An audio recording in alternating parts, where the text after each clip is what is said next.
Hi. Like a lot of science fiction, Warhammer 40,000 includes battlefield walkers, and I'm going to take a look at some of these today. We've got a lightweight scout sentinel here, a slightly heavier armoured sentinel, and a dreadnought, which I consider a medium weight vehicle. Now, if you're going to go bigger than that, in the canon you can go up to knights, which are super heavies. They were done for epic. There's never been any formal rules done for them in Warhammer 40,000 itself. And of course you go up to titans, like this, a Warhound Scout Titan here. That leaves us with quite a big leap. We've gone from lights to medium, and then it's straight up to super heavy. Now, some armies do have walking vehicles that fit in between. For example, the Soul Grinder from the Demon's army, and from the Chaos Marine army, we've got the Defiler. Now, both of these are demon engines. They're not a crewed vehicle, so they're not really a walking tank. They don't fit in that idea. They are self-controlling. Now, that has not always been the case. In the early days of Warhammer 40,000, they had rules for all different classifications of vehicles, including walkers. You can see here from the original World Trade Rulebook, where we had some different sizes of walkers. Random walker generation. They also named a specific type of walker, the Stega tank, which was a heavyweight tank that mounted a pair of las cannons. There was never a kit done for this, which wasn't uncommon for that era. Games Workshop didn't really have the ability to produce that many vehicle kits in those days. Now, to fill this gap, I've recently been doing some scratch building again, and I have come up with this, a heavyweight tank that's a walker.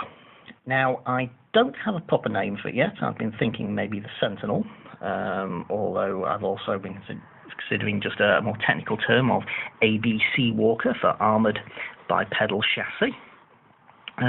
Now, the design is one I've come up with myself, although I did have a look around at various science fiction images for some inspiration.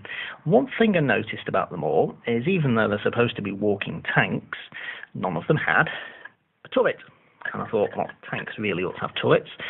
So I've stamped my own idea on it, simply by adding a turret. As I say, this is made from plastic art, primarily 1mm thick, and spare parts from the bits box. You might be able to pick some of them out. And other odds and ends, I've used straws and cotton wool buds to build pistons on the legs, and the exhaust pipes on the back. Now, I've painted this up as an Imperial Guard vehicle. In particular, it's to match my 78th Praetorian Regiment. I thought this was appropriate because it's not a super heavy. The Knights and the Titans definitely shouldn't be painted in Imperial Guard or Marine colours, because they're not Imperial Guard or Marine vehicles. This one is. Now, so you can see more easily what I made them out of, I have here two others that I've only just completed and not yet painted, with different weapon fits. And because I've not even spray undercoated them yet, you can pick out in grey where all the Games Workshop parts are, as opposed to the white plastic card, the bright pink drinking straws.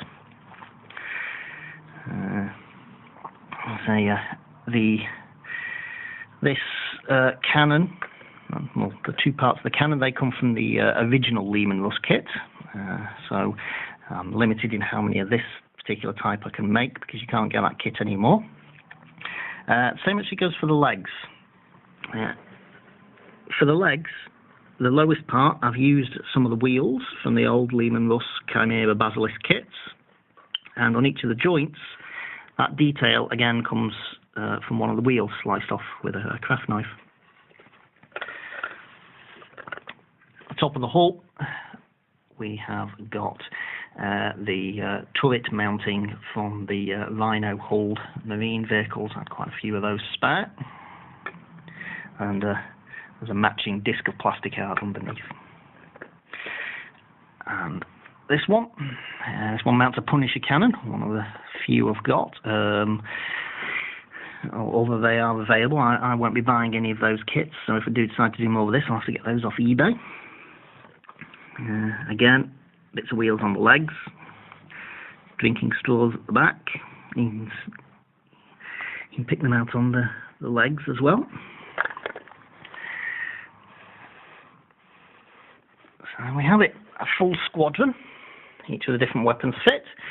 One primarily armed with laser weaponry, one with some heavier projectiles such as autocannons and a Vanquisher cannon, and one done purely for fire rate with Punisher cannons and heavy bolters. And there we are. Thanks for watching.